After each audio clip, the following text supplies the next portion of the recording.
तो हेलो बच्चों, मैं रज़ी अख्तर, केमिस्ट्री फैकल्टी, और मैं आपको लेक्चर नंबर 2 मोल कॉन्सेप्ट का पढ़ाने जा रहा हूँ। तो इससे पहले हमने up to chemical classification of matter पढ़ा था। आज हम लोग केमिकल क्लासिफिकेशन ऑफ मैटर को आगे प्रोसीड करेंगे। तो जैसा कि मैंने आपको बताया था बच्चों कि जो प्योर सब्सटेंस आप किसे कहते हो। जैसे आपने केमिकल क्लासिफिकेशन ऑफ मैटर किया तो इसको दो पार्ट में डिवाइड किया था हम लोगों ने। एक को कहा था आपने प्योर सब्सटेंस, दूसरे को कहा था मिक्सचर। अब सवाल यह है प्योर सब्सटेंस क्या होता है। तो वैसा मटेरियल जिसमें same types of constituent item हो या मॉलिक्यूल हो। नहीं तो material containing only one type of substance is called what, pure substance. जैसे मान लीजिए आपके पास सोडियम है, अगर 23 ग्राम सोडियम है, इसका मतलब उसमें जितने भी पार्टिकल्स होंगे, जैसा कि आपको मालूम होगा कि 23 ग्राम सोडियम में 6.022 × 10⁻23 पार्टिकल्स होते हैं। तो जितने भी पार्टिकल्स होंगे सब एक जैसे होंगे सोडियम। उसी तरह से आप HCl ले लो, उसी तरह से आपने carbon dioxide, glucose and fructose लिया। तो मान लो ग्लूकोज आपने लिया 180 ग्राम, 180 ग्राम, तो उसमें जितने भी पार्टिकल होंगे ग्लूकोज के वो एक जैसे होंगे, आइडेंटिकल होंगे, तो आप उसे प्योर सब्सटेंस कहोगे। चलिए, अब प्योर सब्सटेंस को हम लोगों ने दो कैटेगरी में कैटेगराइज किया। एक को आपने कहा एलिमेंट, जो पहला बच्चों दैट इज कॉल्ड एलिमेंट, और दूसरा कहलाएगा कंपाउंड। एकदम बेसिक है, ये आपको जानना है बच्चों कि ये एलिमेंट क्या होता है और कंपाउंड क्या होता है। तो फॉर योर कंफर्मेशन देखिए मिक्सचर की बात भी बताई थी मैंने आपको कि वैसा मटेरियल जिसमें मोर than one types of substance हो। जैसे मान लीजिए आपने क्या किया, दो सब्सटेंस को मिला दिया, मान लो ग्लूकोज एंड कार्बन डाइऑक्साइड को मिला दिया इन एनी प्रोपोर्शन। चूंकि ये आपस में रिएक्शन नहीं करेगा तो अब ये आपका क्या बन जाएगा बच्चे, मिक्सचर। तो मिक्सचर के लिए कंडीशन ये है कि वैसा सब्सटेंस, वैसा मटेरियल जिसमें दो या दो से ज़्यादा कॉन्स्टिट्यूएंट्स हों तो आप उसे मिक्सचर कहेंगे। लेकिन एक बात और याद रखना कि मिक्सचर में जो प्रोपोर्शन होगा वो फिक्स नहीं होता। तो एक्चुअली हमें क्या करना है, इस प्योर सब्सटेंस को दो पार्ट में डिवाइड करना है। एक को आपने क्या बोला, एलिमेंट, दूसरे को क्या बोला आपने, कंपाउंड। ठीक है, अब इस मिक्सचर को भी आप दो पार्ट में डिवाइड कर सकते हो। एक को आप बोलेंगे होमोजेनस मिक्सचर और दूसरे को हेटेरोजेनस मिक्सचर। तो बच्चों होमोजेनस मिक्सचर किसे कहेंगे, तो जिसमें कॉम्पोजिशन थ्रू आउट सेम हो। होमोजेनस मिक्सचर वो होगा जो थ्रू आउट सेम कॉम्पोजिशन होगा, और हेटेरोजेनस मिक्सचर वो होगा जिसमें कॉम्पोजिशन डिफरेंट हो। वाटर में अगर हम सैंड डाल दें तो आप देखोगे वो कॉम्पोजिशन आपको सेम नहीं दिखेगा, लेकिन अगर वाटर में ग्लूकोज या चीनी घुला दो तो वो सेम कॉम्पोजिशन का दिखेगा आपको थ्रू आउट। तो ये था आपका होमोजेनस एंड हेटेरोजेनस मिक्सचर। देखिए मेन जो डिस्कशन होगा हमारा वो यहाँ से होगा, मेन जो एंट्री है आपकी केमिस्ट्री में वो है यहाँ से। तो सबसे पहले आप लोगों को बताना होगा कि ये एलिमेंट क्या है। नहीं तो फॉर योर कंफर्मेशन, इस एलिमेंट को रॉबर्ट बॉयल नाम के एक साइंटिस्ट ने इंट्रोड्यूस किया था। The term element was given by Robert Boyle. अच्छा, कहते किसको हैं, तो वैसा प्योर सब्सटेंस जिसमें एक ही तरह के एटम्स हों, वैसा प्योर सब्सटेंस जो सेम टाइप्स ऑफ पार्टिकल से मिलके बना हो, एटम से मिलके बना हो, आप उसे एलिमेंट कहते हैं। फिर से देखिए, जैसे मान लीजिए आपके पास सोडियम है, सोडियम 23 ग्राम आपने लिया, 23 ग्राम में आप नंबर ऑफ पार्टिकल काउंट करिए तो पता चला कि इतने पार्टिकल्स हैं। अब सारे पार्टिकल कैसे हैं, आइडेंटिकल इन ऑल रिस्पेक्ट, तो आप इसे कह दोगे कि ये एलिमेंट है। सिमिलरली सिल्वर है, 108 ग्राम लीजिए, इसमें भी नंबर ऑफ पार्टिकल अगर काउंट करोगे आप तो आपको मिलेगा 6.022 × 10⁻23। इसका मतलब इसमें जितने पार्टिकल्स हैं सब एक जैसे हैं, आइडेंटिकल हैं। तो वैसा सब्सटेंस जो सेम टाइप्स ऑफ एटम से मिलकर बना हो हम उन्हें एलिमेंट कहते हैं, और ये प्योर सब्सटेंस है। इस एलिमेंट टर्म को इंट्रोड्यूस करने वाले साइंटिस्ट का नाम अगर आपसे पूछे तो रॉबर्ट बॉयल बता देना। ठीक है, दूसरी इंपॉर्टेंट बात एलिमेंट के लिए बताई गई बच्चों कि ये मटेरियल वर्ल्ड, मतलब पूरे जो मटेरियल वर्ल्ड आप देखते हैं, पूरी दुनिया देखते हैं, वो उसका फाउंडेशन स्टोन है। मतलब पूरी दुनिया इसी एलिमेंट से बने होते हैं। इसको आप ऐसे समझिए, जैसे इंग्लिश लैंग्वेज, तो इंग्लिश लैंग्वेज किससे बना होता है? 26 लेटर से। इसका मतलब इंग्लिश लैंग्वेज आपका 26 डायमेंशनल है। मतलब आप कुछ भी लिखेंगे तो उसी 26 लेटर से आएगा। सिमिलरली आप वर्ल्ड में कोई भी सब्सटेंस देख लीजिए, अल्टीमेटली आप देखेंगे ये एलिमेंट से ही मिलके बना होगा। और फॉर योर इन्फॉर्मेशन, अब तक 118 एलिमेंट डिस्कवर्ड हैं जिसको हम लोग जानते हैं। अब फिर आपने इस एलिमेंट को फर्दर पढ़ा होगा इसमें 10th क्लास में, कि हम लोगों ने डिवाइड किया मेटल, नॉन मेटल एंड मेटोलाइड में, है ना। जैसा कि आप जानते हो मेटल वो होता है जो इलेक्ट्रॉन डोनेट करे और नॉन मेटल एक्सेप्ट करेगा, और जो इन बिटवीन प्रॉपर्टी शो करेगा उसे हम मेटलोइड कहेंगे। तो ये था आपका कॉन्सेप्ट ऑफ एलिमेंट। अब कुछ इंपॉर्टेंट बातें जो आपको याद रखनी है। सबसे पहले अगर आपसे कोई पूछे father of chemistry, father of chemistry, तो आप कहेंगे रॉबर्ट बॉयल। फिर पूछे आपसे फादर ऑफ मॉडर्न केमिस्ट्री, तो आप बोलेंगे लेवजियर। और फादर ऑफ इंडियन केमिस्ट्री तो आप बोलेंगे पीसी रॉय। तो देखिए फादर ऑफ केमिस्ट्री क्या हुआ बच्चे? Robert Boyle. Father of modern chemistry किसे कहोगे आप? लेवोजियर को। और फादर ऑफ इंडियन केमिस्ट्री किसे कहेंगे? पीसी रॉय को। नहीं, तो ये बात याद रखना। अगर मैं आपसे पूछूं फादर ऑफ ऑर्गेनिक केमिस्ट्री, तो आप क्या बताएंगे? बताइए। तो आप बताएंगे फ्रेडरिक वोलर, जो हमने प्रीवियस क्लास में आपको बताया था। अब आइए, नेक्स्ट है आपके पास कंपाउंड। एलिमेंट के बाद कंपाउंड। तो कंपाउंड किसे कहते हैं? तो वो प्योर सब्सटेंस जो दो या दो से ज़्यादा एलिमेंट से मिलके बना हो इन फिक्स प्रोपोर्शन, और बनने के बाद इनकी नई प्रॉपर्टी डेवलप हो एज कम्पेयर टू जो कॉन्स्टिट्यूएंट एलिमेंट से आप इसको बनाएंगे। तो pure substance containing more than one kind of atoms, pure substance containing more than one types of atoms which can mixed या which are mixed together in a fixed ratio by mass is called what? Compound। जैसे देखिए water है, आप water चाहे कहीं से ले आओ, H2O होगा। H2O में 2 ग्राम आपका होगा हाइड्रोजन और 16 ग्राम होगा हाइड्रोजन, ये आपका फिक्स है। सिमिलरली कार्बन डाइऑक्साइड में देखिए 12 ग्राम आप क्या लेंगे? 12 gram of carbon and 32 gram of oxygen को मिक्स करोगे तो आपको 44 ग्राम। या आप देखिए इसमें कार्बन एंड ऑक्सीजन का जो मास रेशियो है वो फिक्स, ये चेंज नहीं होगा। ठीक है। कंपाउंड के लिए जो सबसे इंपॉर्टेंट बात है जो इसको मिक्सचर से डिफरेंशिएट करती है वो ये है कि properties of compound is different from properties of element. अब आप जैसे देखिए, मान लो सोडियम है। अच्छा, इस सोडियम को आपने Cl2 से मिलाया और बना दिया NaCl, तो ये NaCl हो गया आपका कंपाउंड, ये उसका कंस्टिट्यूएंट एलिमेंट है। तो अब देखिए सोडियम के अबाउट जानते हो ये बहुत ही ज़्यादा रिएक्टिव होता है। इतना ज़्यादा रिएक्टिव होता है कि अगर आप इसके एक स्ट्रिप को अपने हैंड पे डाल दो और बंद कर दो तो इतना ज़्यादा रिएक्टिव होगा कि ये होल करके अंदर से चलाएगा, अगर आप इसको बर्दाश्त कर सकते हो तो। और पानी में डाल दो तो आग लग जाएगी। क्लोरीन के बारे में कहा जाता है कि बहुत ही ज़्यादा सफोकेटिंग गैस है, अगर किसी क्लासरूम में ये लीक हो जाए तो आपका दम घुट सकता है।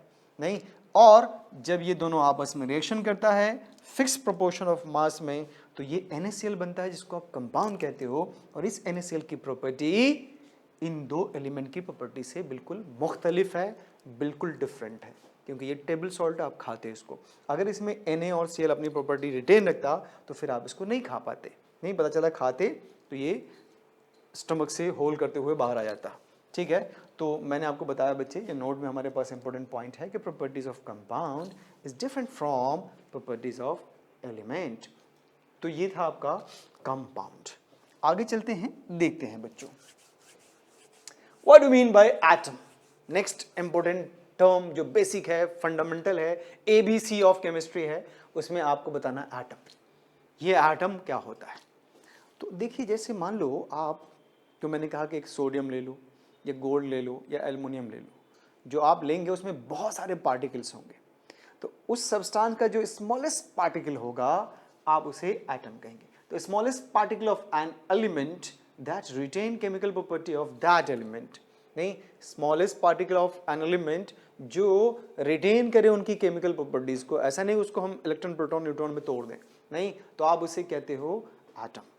एटम के बारे में एक बात बताई गई बच्चों कि ये इंडिपेंडेंट रह भी सकता है और इंडिपेंडेंट नहीं भी रह सकता है। अच्छा, इंडिपेंडेंट रहने और नहीं रहने का मतलब क्या? देखो, अगर मान लो हाइड्रोजन है आपके पास, तो क्या आपको हाइड्रोजन रूम टेम्परेचर पे इस एलिमेंटल फॉर्म हाइड्रोजन के फॉर्म में मिलेगा, सिंगल हाइड्रोजन के फॉर्म में मिलेगा? नहीं, तो ये H2 के फॉर्म में मिल रहा है। इसका मतलब ये हुआ कि ये इंडिपेंडेंट नहीं है। ऑक्सीजन भी इंडिपेंडेंट नहीं है, लेकिन हीलियम, नियन, आर्गन, क्रिप्टन, जेनन, रेडन के बारे में आप जानते हो, ये इनर्ट गैस है, ये इंडिपेंडेंट रहता है। अकेला एटम घूम सकता है, यहाँ पे ये अकेला एटम नहीं घूम सकता, ये दो मिलके घूम सकते हैं। ये ऑक्सीजन अकेला नहीं घूमता, दो मिलके घूमते हैं O2 के फॉर्म में। नाइट्रोजन अकेला नहीं घूमता, N2 के फॉर्म में घूमते हैं। F2 अकेला नहीं घूमता, फ्लोरीन वो F2 के फॉर्म में घूमता है, लेकिन ये घूमते हैं। तो बहुत सारे एलिमेंट हैं जो इंडिपेंडेंटली एग्जिस्ट करते हैं और बहुत सारे नहीं करते हैं। अब आइए बच्चे, ये एक टर्म है जिसको हम कहते हैं एटॉमिसिटी। एटॉमिसिटी, अब इसको डिफाइन कैसे करोगे? एक मॉलिक्यूल में कितने एटम्स प्रेजेंट हैं, एक मॉलिक्यूल में कितने एटम प्रेजेंट है, that is called its atomicity. आप देखिए, जैसे जैसे जैसे जैसे कुछ क्वेश्चन हमने दिया, जैसे मान लो CO2 एक मॉलिक्यूल है आपके पास, नहीं, एलिमेंट्स को आपने जो फिक्स प्रोपोर्शन में मिलाया तो ये क्या बन गया, आपका मॉलिक्यूल बना। अब इस एक मॉलिक्यूल में कितने एटम प्रेजेंट हैं, that is called its atomicity.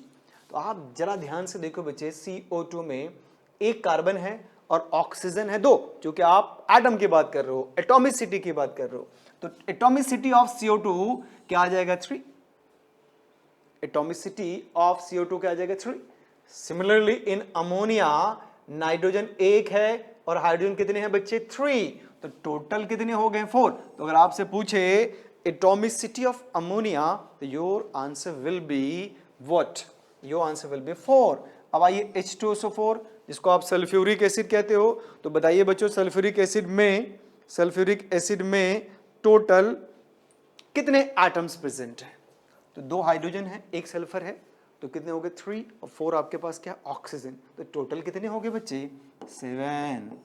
अब आइए ग्लूकोज क्या होता है C6H12O6, तो कार्बन 6 हाइड्रोजन 12, तो 6 और 12 कितने हो गए 18 और 6 कितने हो गए 24, तो एटॉमिसिटी ऑफ ग्लूकोज इज 24।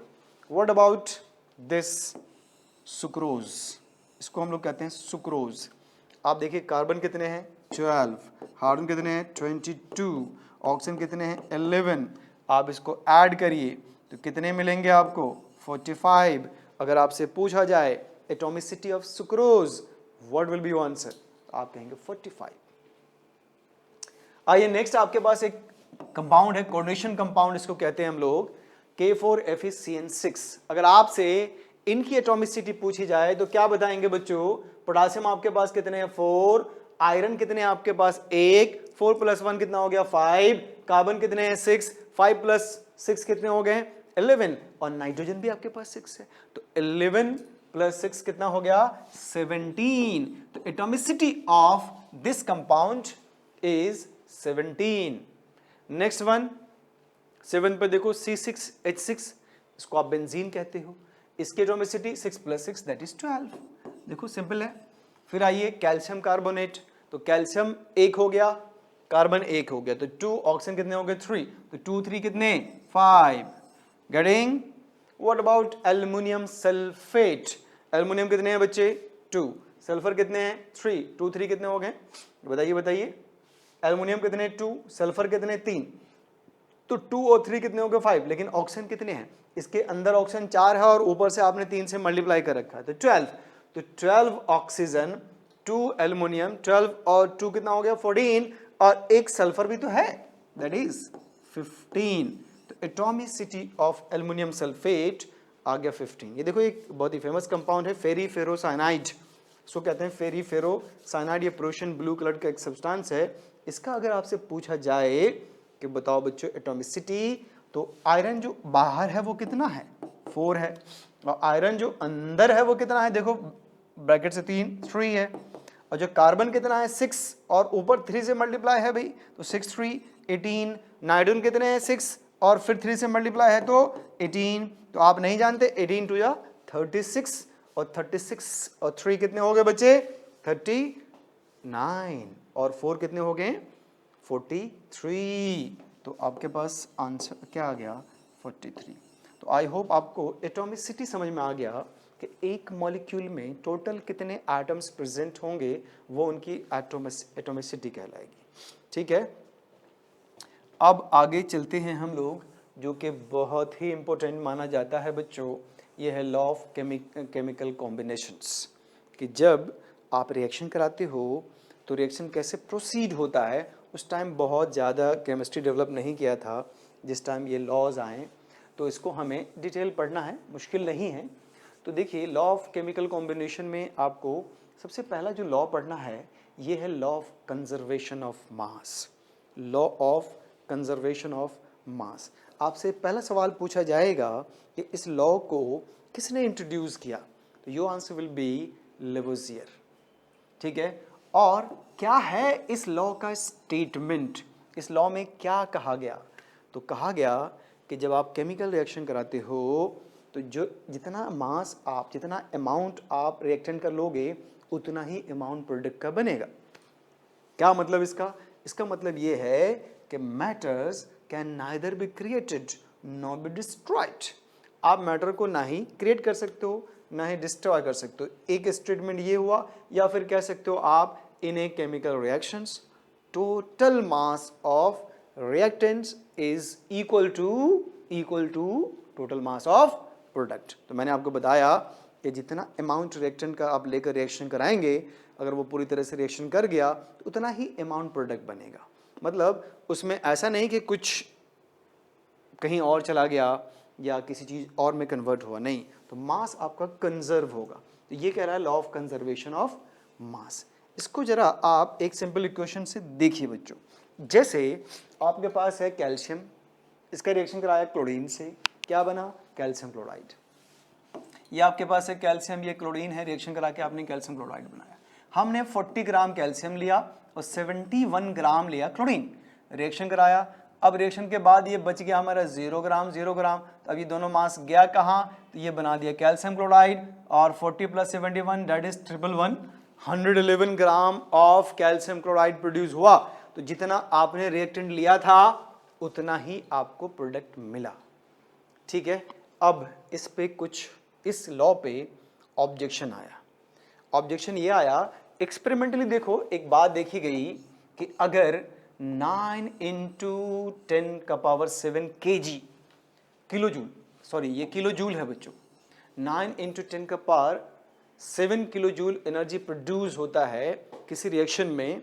मान लो ए आपका रिएक्टेंट है और बी आपका प्रोडक्ट बना, और उसमें जस्ट सपोज कि एनर्जी रिलीज हुई कितनी 9 × 10⁻⁷ किलो जूल, तो उसमें जो लॉस इन मास आएगा, the corresponding loss in mass is 0.001 ग्राम, 0.001 ग्राम। मतलब इतने कम मास के लॉस होने पे जो एनर्जी का प्रोडक्शन होता है वो होता है ह्यूज, दैट इज 9 × 10⁻⁷।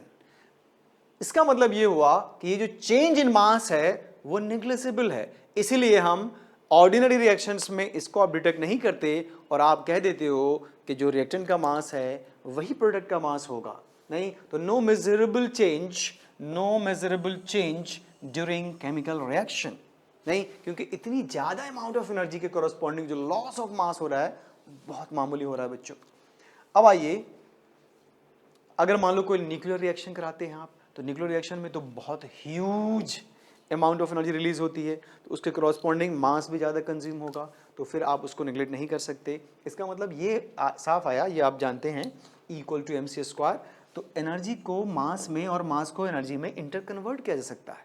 तो ये जो लॉ था, law of conservation of mass, उस पर सवाल खड़ा हुआ, स्पेशली जब आप न्यूक्लियर रिएक्शन कराओगे। तो फिर कहा गया कि नहीं, आप law of conservation of mass नहीं कह सकते, इसको आप मॉडिफाई करिए। मॉडिफाई करने के बाद कहा गया ठीक है अब हम कहेंगे law of conservation of mass and energy, law of conservation of mass and energy.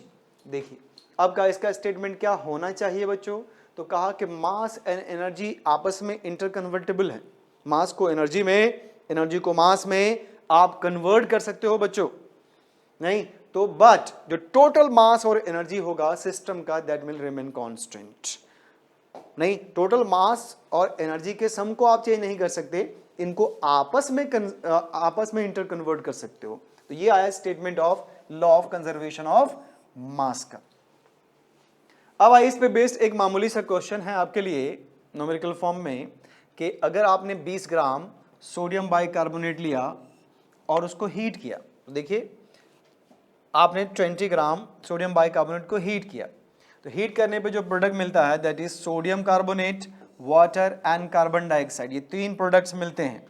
तो इस क्वेश्चन में आपको कहा गया है कि 20 ग्राम सोडियम बाइकार्बोनेट को जब आप हीट करोगे तो 12 gram of sodium carbonate and 5 gram of CO2 gas evolve होगा, ये आपको बता दिया गया है। तो बताइए वाटर कितना प्रोड्यूस होगा, और आप law of conservation of mass जानते हो, और ये ऑर्डिनरी रिएक्शन है, कोई न्यूक्लियर रिएक्शन तो है नहीं, इसका मतलब जितना अमाउंट आपका रिएक्टेंट होगा उतना ही प्रोडक्ट आएगा, लेकिन प्रोडक्ट तो आपके पास एक से ज़्यादा है, तो उन सारे मास को सम करिए, और वाटर का मास चूँकि आपको फाइंड करना है उसको हमने x मान लिया, तो 20 equal to 12 plus x plus 5, तो इसकी वैल्यू जब आपने फाइंड करी तो आपको मिला 3 ग्राम। इसका मतलब वाटर जो प्रोड्यूस होगा वो आपका 3 ग्राम्स होगा। गेटिंग और नॉट, बताइए ये आपको समझ में आया कि नहीं। तो law of conservation of mass and energy देखा हमने बच्चे। आगे चलते हैं, जो नेक्स्ट आपके पास है इसे कहते हैं law of definite proportion. Law of definite proportion ये 9th क्लास में भी आप लोगों ने पढ़ा होगा, ठीक है। फिर से पहला सवाल पूछा जाएगा आपसे कि बताओ बच्चे लॉ ऑफ डेफिनेट प्रोपोर्शन को किसने इंट्रोड्यूस किया, तो यू आंसर विल बी, बताइए बच्चे आपका आंसर होगा जोसेफ प्राउस्ट। जोसेफ प्राउस्ट नाम के साइंटिस्ट ने इस लॉ को इंट्रोड्यूस किया था जिसे आप लॉ ऑफ डेफिनेट प्रोपोर्शन कहते हो। अब सवाल यह है कि क्या है इसका स्टेटमेंट, क्या कहना चाहता है ये लॉ। तो देखो कहा गया कि गिवन कंपाउंड ऑलवेज कंटेन्स, अगर कोई कंपाउंड आपको दिया गया है तो उसमें given compound always contain exactly the same proportion of elements by weight. जैसे कहा गया कि मान लो कोई भी कंपाउंड आप ले लीजिए, कोई भी कंपाउंड, और आप उसको कैसे भी बनाओ, किसी भी तरीके से बनाओ, कहीं भी बनाओ, अगर आप उसके एलिमेंट्स के मास का रेशियो चेक करेंगे तो वो आपको फिक्स मिलेगा। जैसे एक एग्जांपल हमारे पास है CO2। आप CO2 को बहुत सारे मेथड से बना सकते हो, जैसे burning of coal and candle. कोयले को जलाइए या कैंडल जलाइए, वहाँ से CO2 गैस मिलेगा। फिर आप रिस्पिरेशन करते हो, एयर इनटेक करते हो, एयर बाहर करते हो भाई, तो वहाँ भी CO2 इवॉल्व होता है। अच्छा, लाइम स्टोन को हीट करो, जैसे कैल्शियम कार्बोनेट आपके पास है CaCO3, आप इसको हीट कर दो तो आपको मिलेगा calcium oxide and carbon dioxide. देखिए हीट करने पे आपको मिला calcium oxide and carbon dioxide, तो यहाँ भी कार्बन डाइऑक्साइड मिला बच्चों, ठीक है। Similarly by the action of HCl on marble stone, by the action of HCl on marble stone, तो जैसे फिर से देखिए आपके पास ये कैल्शियम कार्बोनेट है, अगर आप इसमें 2HCl मिला दोगे तो आपको मिलेगा CaCl2 plus CO2 plus water, यहाँ भी आपको CO2 गैस मिल रहा है। तो आप CO2 को नंबर ऑफ मेथड से प्रोड्यूस कर सकते हो। अब सब मेथड से प्रोड्यूस करके उसका एक मॉलिक्यूल ले लो या एक मोल ले लो और उसमें कार्बन एंड ऑक्सीजन का वेट रेशियो निकालो, तो आप देखेंगे कार्बन 12 ग्राम और ऑक्सीजन कितना 32 ग्राम, और 12 और 32 का अगर आप रेशियो निकालेंगे तो क्या आएगा बच्चे, आपको 3:8 का रेशियो आएगा।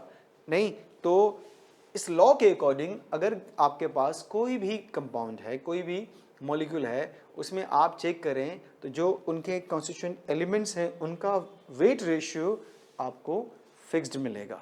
नहीं, वॉट एवर द मेथड आप उसको प्रेफर करते हो। जैसे मैंने आपको CO2 का एग्जाम्पल दिया, इसको आपने कई सारे मेथड से प्रोड्यूस किया, लेकिन CO2 में कार्बन ऑक्सीजन का जो वेट रेशियो है बच्चों वो फिक्स्ड है, ठीक है। तो in all cases ratio of carbon and oxygen is found to be 3:8 by weight, ठीक है। तो आई होप आप लोगों को ये समझ में आ गया होगा लॉ ऑफ डेफिनेट प्रोपोर्शन। अब आइए उससे भी इंटरेस्टिंग है थर्ड लॉ, ये उससे भी इंटरेस्टिंग है थर्ड लॉ, इसे आप कहते हो law of multiple proportion, law of multiple proportion. इस लॉ को किसने इंट्रोड्यूस किया, पहला सवाल आपसे, तो आप कहेंगे डाल्टन ने। तो दिस लॉ वाज इंट्रोड्यूस्ड और proposed by Dalton's law. What about statement of this law, इस लॉ का क्या स्टेटमेंट है, इस लॉ में क्या कहा गया, नहीं तो इसमें कहा गया बच्चों, अगर आप ऐसे देखो कि मान लीजिए दो एलिमेंट आपके पास है और वो दो एलिमेंट आपस में रिएक्शन करके दो या दो से ज़्यादा कंपाउंड बनाता है, तो ये लॉ उसी के लिए वैलिड है जब दो एलिमेंट्स आपस में रिएक्शन करके दो या दो से ज़्यादा कंपाउंड बनाए। तो उसमें कहा कि अगर उन दो एलिमेंट में एक एलिमेंट का वेट आप फिक्स कर दो, मास आप फिक्स कर दो, जो दूसरा एलिमेंट है उसका जो रेशियो आएगा वो स्मॉल होल नंबर आएगा। नहीं समझ में आया? अगर आपने ऐसे दो एलिमेंट को सेलेक्ट किया जो दो या दो से ज़्यादा कंपाउंड बना सकता हो, अब उन दो कंपाउंड्स में अगर आपने किसी एक एलिमेंट का वेट फिक्स कर दिया तो जो बचा दूसरा एलिमेंट, उनका जो वेट रेशियो आएगा बच्चों वो स्मॉल होल नंबर आएगा। नहीं तो if two elements can combine to form more than one compound, अगर आप लिखना चाहो स्टेटमेंट को तो लिख लीजिए कि if two elements can combine to form more than one compound, the mass of one element that combines with fixed mass, ये इंपॉर्टेंट है बच्चों, fixed mass of another element are in the ratio of small whole number। ये statement किसका है, law of multiple proportion का, जिसको introduce किसने किया बच्चों, डाल्टन ने इंट्रोड्यूस किया। अच्छा इसको आप समझने के लिए एग्जांपल देखिए, जैसे मान लीजिए आपने कार्बन एंड ऑक्सीजन को सेलेक्ट किया, तो क्या आप जानते हो कार्बन ऑक्सीजन अगर मिलता है तो एक कंपाउंड बनता है कार्बन डाइऑक्साइड और दूसरा बना सकते हो आप कार्बन मोनोऑक्साइड। दो कंपाउंड में एक आपके पास है कार्बन डाइऑक्साइड और दूसरा है बच्चे कार्बन मोनोऑक्साइड। अब एक काम करते हैं, कार्बन डाइऑक्साइड में बताओ कार्बन का वेट कितना होगा, तो एटॉमिक वेट ऑफ कार्बन जो है, तो एटॉमिक वेट ऑफ कार्बन कितना 12, तो आप कहेंगे कार्बन डाइऑक्साइड में कार्बन का वेट 12 ग्राम, ऑक्सीजन का कितना होगा 32 ग्राम क्योंकि दो ऑक्सीजन है, ठीक है। अब आइए मोनोऑक्साइड में, मोनोऑक्साइड में कार्बन कितने हैं 1, ऑक्सीजन कितने हैं 1, कार्बन का वेट कितना होता है 12, ऑक्सीजन का वेट कितना होता है 16। तो दोनों में आप देखिए यहाँ पे हमने क्या किया बच्चों, यहाँ पे एग्जाम्पल नंबर 1 में कार्बन एंड ऑक्सीजन सेलेक्ट किया और हमने इन दोनों को आपस में रिएक्शन करा के दो कंपाउंड बनाया, carbon dioxide and carbon monoxide. नहीं तो आपसे कहा गया था कि अगर दो एलिमेंट आपस में मिलकर दो या दो से ज़्यादा कंपाउंड बनाता है, तो देखिए C+12O2CO, C+O2CO2, एक कार्बन मोनोऑक्साइड हो गया बच्चा और दूसरा हो गया आपका कार्बन डाइऑक्साइड। अब आप बताइए इस कार्बन मोनोऑक्साइड में कार्बन का वेट कितना 12 ग्राम, ऑक्सीजन का वेट कितना बच्चों 16 ग्राम। देखिए 1:1 का रेशियो है भाई। CO2 में कार्बन का वेट कितना 12 ग्राम और ऑक्सीजन कितना है 32 ग्राम। तो देखिए इन दोनों कंपाउंड में ये 12 ग्राम ये भी 12 ग्राम, इसका मतलब मास फिक्स हो गया ना, मास फिक्स हो गया ना। अब अगर इसका मास फिक्स है तो इन दोनों का रेशियो स्मॉल होल नंबर आना चाहिए। तो आप देखिए 16/32 दैट इज 1/2 1:2, ये simple small whole number ratio आ गया आपका। नहीं तो ये वैलिड हो गया for law of definite proportion, law of multiple proportion sorry. अब आइए ये आपके पास है H2+O2, H2+O2 हाइड्रोजन और ऑक्सीजन। तो आप बताइए हाइड्रोजन ऑक्सीजन को मिलाकर दो कौन कौन से कंपाउंड आप बना सकते हो, एक तो वाटर बना सकते हो और एक बना सकते हो हाइड्रोजन पेरोक्साइड H2O2। तो let's C hydrogen and half O2 को हमने मिलाया तो हमें वाटर मिला H2O और इसी हाइड्रोजन एंड O2 को मिलाया तो हमें मिला H2O2। गेटिंग? अब आप देखिए इस H2O में hydrogen and oxygen and H2O2 में हाइड्रोजन ऑक्सीजन है, तो हाइड्रोजन यहाँ पे कितना है बच्चे 2 ग्राम, ऑक्सीजन कितने हैं 16 ग्राम। H2O2 में हाइड्रोजन कितने हैं 2 ग्राम और ऑक्सीजन कितने हैं 32 ग्राम्स। अब आप ये बताइए इन दोनों का मास तो फिक्स कर दिया ना आपने 2 ग्राम, तो इनका रेशियो आपको स्मॉल नंबर होल नंबर आना चाहिए। देखिए 16/32 दैट इज 1/2 और 1:1 ये स्मॉल होल नंबर है। ठीक है बच्चों, तो एक और एग्जांपल अगर आप इसमें देख लें तो आपका कॉन्सेप्ट पूरी तरह से क्लियर हो जाएगा। ये बेसिक कॉन्सेप्ट है बच्चों। तो आइए अब हमने देखा नाइट्रोजन एंड ऑक्सीजन, आपने एलिमेंट सेलेक्ट किया है नाइट्रोजन एंड ऑक्सीजन, इन दोनों को मिलाकर हमने कितने कंपाउंड बनाए 1 2 3 4 5 कंपाउंड्स बनाए बच्चे। एक है N2O, N2O इसको लाफिंग गैस भी कहते हैं, ये N2O डाइनाइट्रोजन ऑक्साइड ये लाफिंग गैस भी है बच्चों।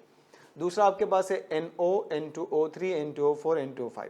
पहले ये पता करो इन सब में, पहले आप ये पता करो इन सब में नाइट्रोजन ऑक्सीजन वेट के अकॉर्डिंग कितने हैं। तो नाइट्रोजन कितने हैं 28 ग्राम्स, ऑक्सीजन कितने हैं 16 ग्राम, इसमें नाइट्रोजन कितना है 14 ग्राम और ये कितना है 16 ग्राम, इसमें नाइट्रोजन कितना है 28 ग्राम्स और ये कितने हैं 48 ग्राम्स, इसमें नाइट्रोजन कितने, दो नाइट्रोजन तो 28 ग्राम हो गया बच्चे, ऑक्सीजन आपके पास 4 है तो 16 4 जा 64 और इसमें नाइट्रोजन और ऑक्सीजन में देखिए ये 28 और ये 80 ग्राम है। ये हमने फिक्स नहीं किया, जितना एग्जैक्टली था वो हमने पता कर लिया। अब आपको क्या करना है इन दोनों एलिमेंट्स में नाइट्रोजन और ऑक्सीजन में किसी एक एलिमेंट का वेट आपको फिक्स करना है। ये आप पे डिपेंड करता है कि आप किसका वेट फिक्स करोगे। जैसे हमने क्या किया बच्चों, हमने नाइट्रोजन का वेट फिक्स कर दिया, सभी में हमने नाइट्रोजन का वेट फिक्स कर दिया कितना 14 ग्राम ईच। तो अब आप ये पता करो कि अगर नाइट्रोजन आपका 14 ग्राम है यहाँ पे तो ऑक्सीजन कितना होगा, तो यहाँ से पता करिए 28 ग्राम में कितना है 16 ग्राम, तो 14 ग्राम में कितना होगा 8 ग्राम। ये आ गया, गेटिंग एवरीवन।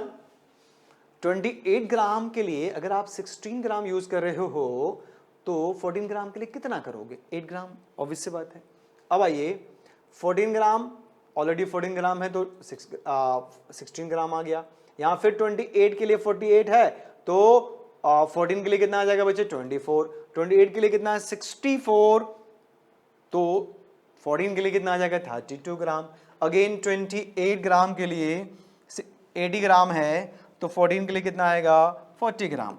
अब आप देखिए ये मास फिक्स हो चुका है, तो अब इनका जो रेशियो होगा वो स्मॉल होल नंबर होना चाहिए। तो देखिए 8 का मल्टीपल नहीं है क्या, 8 16 24 32 40, रेशियो क्या है 1:2:3:4:5, दैट इज ये स्मॉल होल नंबर है। तो आई होप आपको ये समझ में आ गया होगा। चलिए बच्चों नेक्स्ट लॉ हमारे पास है Gay Lussac law of combining volume. Gay Lussac law of combining volume के लिए सबसे पहला जो इंपॉर्टेंट पॉइंट है बच्चों कि ये लॉ वैलिड होता है only for gaseous constituent. This law is valid only for gaseous constituent. आप लिक्विड एंड सॉलिड पे ये लॉ इंप्लीमेंट नहीं कर सकते, आप उसमें इम्पोज नहीं कर सकते। तो फिर से हमें क्या करना होगा, सबसे पहले इनका स्टेटमेंट जानना होगा और ये बहुत ही सिंपल लॉ है बच्चों, आपको समझ में आ जाएगा। कहा गया कि volume of gases reactant reacted, volume of gases reactant reacted and volume of gases product formed, volume of gases product formed all measured eight same temperature and pressure. अगर आप सबको सेम टेम्परेचर एंड प्रेशर पे major करोगे तो ये bear a small ratio में ये आपको डिटेक्ट होगा। तो देखिए इसको आप एग्जाम्पल से समझ सकते हो बच्चों, जैसे आपने हाइड्रोजन लिया आयोडीन लिया, दोनों गैसेस फॉर्म में है, मिलाया क्या बना 2HI। इसका मतलब देखो यहाँ पे चेक करना आपको स्टोइचियोमेट्री में, तो अगर मान लो इसका एक वॉल्यूम लेते हैं तो ये भी एक वॉल्यूम लेना होगा और ये जो बनेगा वो 2 वॉल्यूम बनेगा। देखिए यहाँ पे जो स्टोइचियोमेट्री क्या है 1 और ये इसका भी क्या है 1 और इसका क्या है 2। तो अगर आप एक वॉल्यूम लेते हैं तो ये भी एक वॉल्यूम लेना होगा, ये 2 वॉल्यूम मिलेगा, तो 1 वॉल्यूम गिव्स 2 वॉल्यूम। अब आइए मैंने 20 ml ले लिया, ठीक है, वो हम 20 ml लेंगे तो ये भी 20 ml लेना होगा, और ये कितना मिलेगा आपको 40 ml। नहीं, आप इनका भी रेशियो निकालोगे तो 1:2:1 आएगा। कुछ भी ले लो, अगर आपने प्रॉपर रिएक्शन करा दिया है तो उतना ही। आप कहोगे नहीं हम 100 ml लेंगे तो लो 100, ये भी 100, ये 200 आ जाएगा। कहो नहीं हम 500 लेंगे तो आप लीजिए 500, ये भी 500, ये आ जाएगा 1000 ml। ठीक है, समझ में आया? आगे देखते हैं, इसी का एग्जाम्पल है, जैसे नाइट्रोजन गैस को आपने ट्रीट किया हाइड्रोजन गैस से तो आपको अमोनिया मिला, हेबर्स प्रोसेस के नाम से जाना जाता है। तो अगर आप देखिए यहाँ पे कितना है आपका 1, तो 1 वॉल्यूम, ये 3 वॉल्यूम, 2 वॉल्यूम मिला, 1 वॉल्यूम, 3 वॉल्यूम, 2 वॉल्यूम। यहाँ से चेक करो बच्चे, यहाँ से। अब ये अगर आपके पास 50 ml है तो इसका 3 टाइम्स ही आएगा आपका 150 ml, और ये क्या आएगा आपका 100 ml। समझ गए? 50 ml of nitrogen reacts with 150 ml of hydrogen to produce 100 ml of ammonia। नहीं, आप इन तीनों का रेशियो निकालिए तो 1:3:2 आएगा, 1:3:2 आएगा, चाहे कोई भी ले लो आप। ठीक है, सिमिलरली एक और एग्जांपल देखिए, ये क्या है, मीथेन है, बर्न किया आपने, क्या मिला, कार्बन डाइऑक्साइड एंड वाटर। ये क्या है, लिक्विड है, तो इससे हमें कोई मतलब नहीं। अब यहाँ पे मीथेन चूंकि गैस है तो इसका वॉल्यूम 1 आएगा, इसका वॉल्यूम क्या आएगा बच्चा 2, और इसका वॉल्यूम क्या आएगा 1। अब आप बताइए अगर ये 100 ml लेते हो तो ये कितना लेना होगा आपको 200 ml, और ये कितना बनेगा 100 ml बनेगा। रेशियो क्या आएगा बच्चे 1:2:1। देखिए 1:2:1, गेटिंग और नॉट, ये 1:2:1 ही आना चाहिए। अब मान लीजिए आपने ये ले लिया 100 ml, ठीक है, और ये ले लिया आपने 400 ml और मिक्स कर दिया आपने इस रिएक्शन के लिए। 100 ml ऑफ मीथेन को, बहुत ध्यान सुनना बच्चे, 100 ml मीथेन को आपने 400 ml ऑक्सीजन के साथ रिएक्शन करा दिया। क्या आप बता सकते हो ये कितना बनेगा? क्या आप बता सकते हो कार्बन डाइऑक्साइड कितना बनेगा बच्चों? तो अगर आप ये सोच रहे हैं कि 200 ml बनेगा तो आप गलत सोच रहे हैं। तो अब आप देखिए इस 100 ml के लिए आपको चाहिए 200 ml। इस 100 ml के लिए we need 200 ml of O2। हमने 400 ले लिया है, तो उससे क्या होता है भाई, 200 बच जाएगा आपका, रिएक्शन तो नहीं करेगा ना। 100 इसका जैसे ही खत्म होगा इसका 200 खत्म हो जाएगा, ये 200 बचा रह जाएगा, अकेला O2 सिर्फ बचेगा। तो O2 मीथेन से रिएक्शन करेगा तभी तो CO2 बनाओगे आप। नहीं, इसका मतलब ये हुआ कि 200 से ज्यादा, इस रेशियो में 200 से ज्यादा कुछ भी ले लो वो रिएक्शन में पार्टिसिपेट नहीं करेगा। तो 100 ml ये है तो आपका 200 ml खर्च होगा, और ये जो बनेगा वो 100 ml ही बनेगा। दैट मीन्स कि ये रेशियो 1:2:1 अभी भी मेंटेन है। समझ में आया कि नहीं आया? तो इसी को आप गैलुसिक लॉ ऑफ कंबाइनिंग वॉल्यूम कहते हो। ठीक है बच्चों, तो आज की सभा यहीं समाप्त की जाती है। नहीं, आप इसको प्रॉपर वे में स्लो मोशन में बार बार आप इस वीडियो को देखिए और आप बुक पढ़िए, NCERT बुक पढ़िए। नहीं तो आपका कॉन्फिडेंस और डेवलप होगा। ठीक है, तो चलिए आज के लिए इतना काफ़ी है। बाय।